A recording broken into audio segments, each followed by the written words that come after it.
So you have your assignment, you've formulated your research question or statement, and you have your list of keywords. You've got all your tools together and are now ready to begin looking for peer-reviewed articles in the library's databases. We'll start with a database called ABI Inform, probably one of the most useful databases for those of you in the Organizational Change and Leadership program here at Columbia College. ABI Inform is a comprehensive and diverse business database that gives you access to over 6,800 journals in the business field, many of which have articles that are available full text. Here's how you access ABI Inform. You'll need to first access the library website. To get to the library's website, from the college's homepage under Quick Links, click on Eden's Library. Or from Koala Connection under Quick Links, click on Library. From the library's homepage, click on Find Articles. From here, you can either click on Databases A through Z or Business and Economics. I'm going to click on Databases A through Z. And here we have ABI Inform, which, because its title starts with the letter A, is at the top of the alphabetical listing. You'll notice that most of our databases have both an on-campus and an off-campus link next to them. If you're on campus, simply click the on-campus link and you'll be taken right into the database. But it's much more likely that you'll be accessing our databases from off-campus, so let's talk about that briefly. Click the off-campus link and you'll be taken to our off-campus login screen. This is where you will log in to access our databases remotely. The format for your username should be your first name dot last name, and your password should be koala with a capital K plus the last 4 digits of your social. But if that doesn't work, try removing koala and using only the last 4 digits of your social. After you log in and click Submit, you should be taken right into the database. The front screen should look like this.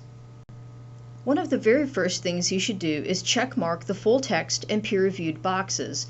Not every article in this database is available in its full text ready to read, so you'll want to specify that you only want to search for full text articles, ones that you can read in their entirety, as opposed to those articles that only have an abstract available to read.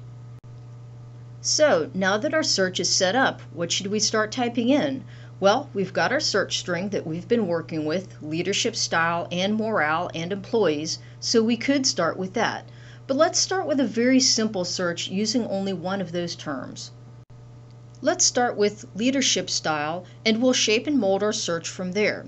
So we click the search button and right away we can see that we have a bit of a problem. This search has yielded over 35,000 results. Now, that may not sound like much in today's Google-esque world, but when you're on a time constraint and need to find 10 peer-reviewed articles dealing with how different leadership styles affect morale in the workplace, 35,000 will seem like an awful lot to have to wade through. So we need to narrow these search results. But how? Remember in a previous video when we talked about Boolean operators? If you look at these Venn diagrams, you'll notice that the least amount of blue, in this case, the blue represents the number of results, is represented by the AND operator. This is because when you type in a search for leadership style and morale, the database will pull up articles that contain both the terms leadership style and morale. In other words, you're telling the database that you're being a bit picky. You need articles that address both topics. So let's try it. Leadership style and morale. And right away, we can see that this adjustment in our search strategy has greatly reduced the number of results. Now, our first instinct, especially in today's Google world, might be to say, but more is better, right? Well, not necessarily, especially when you're working on a deadline and need to find articles that are pertinent and relevant to your topic. So, 3,800 results is much better than 35,000, but even so, we need to ask ourselves, could we narrow this search even further? Think for a moment about what we could do to achieve that. How could we adjust our search strategy yet again to get that number even lower so that we can realistically start looking through some articles? If your answer was to add our third search term, employees, then give yourself a hand. This adjustment in our search strategy should work quite well. Or not. The number came down a little bit, but not quite as much as we would have hoped. So what can you do now? This is the perfect time to refer back to your list of alternative keywords and search terms. Let's try replacing employees with employer. And as you can see, this slight adjustment in search terms has been quite effective. We are probably now at a point where we can actually start looking at some of these articles.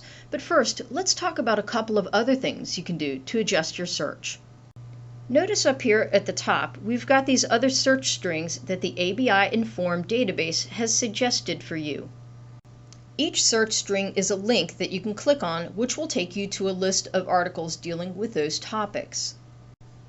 The number of results for that search string might not necessarily be smaller, but what's nice is the ABI Inform database will suggest other additional terminology to search based on your current and previous searches.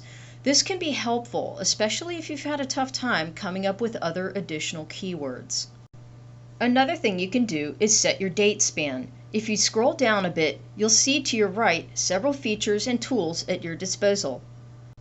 If you look at the publication date tool, you'll notice two sliders which can be used to set your date span.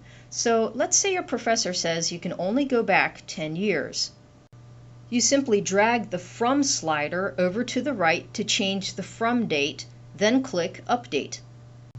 Or you can click on Enter a specific date range, and you can enter your own starting and ending dates. So we finally got our search shaped and molded just the way we want it. We're using the search string leadership style and morale and employer, and we have our date span set to cover only the last 10 years. This leaves us with 573 articles. Let's take a closer look at one of them. Basic citation information is clearly listed on each entry. You've got the title of the article, as well as the author, title of the journal, volume and issue number, publication date, and page numbers. When you click on the article's title, you'll be taken to the full text of the article, but you'll notice an abstract is listed at the top. As we mentioned in a previous video, you'll likely find it very helpful to read this over before deciding to read or print out the full article. If you decide that the article will be helpful to you, here are some really neat tools ABI Inform offers to help you get the most out of your search experience. If you click Save to My Research, you can create a free account in this database and save all of your research in one place. If you click Email, this box will open up and you can send the full text article to yourself at any email address you choose to have it sent. And here's the really neat thing. You can choose to have the email be sent with a proper citation already attached. What this means for you is if your professor requires you to cite your source, which he or she surely will, you can easily take care of that literally with one click of the mouse. Or you can just click on Cite and get the citation directly from there, choosing whichever citation style you need. You can also click Export, Save, and you'll have an opportunity to download and save the article as a file. And that, in a nutshell, is how you use the ABI Inform database to find peer-reviewed journal articles. But remember, these are just a few of the tools that are at your disposal in this database. Don't be afraid to experiment and click around. We promise, you won't break anything. As always, if you have any questions, feel free to contact a librarian. We're always glad to help.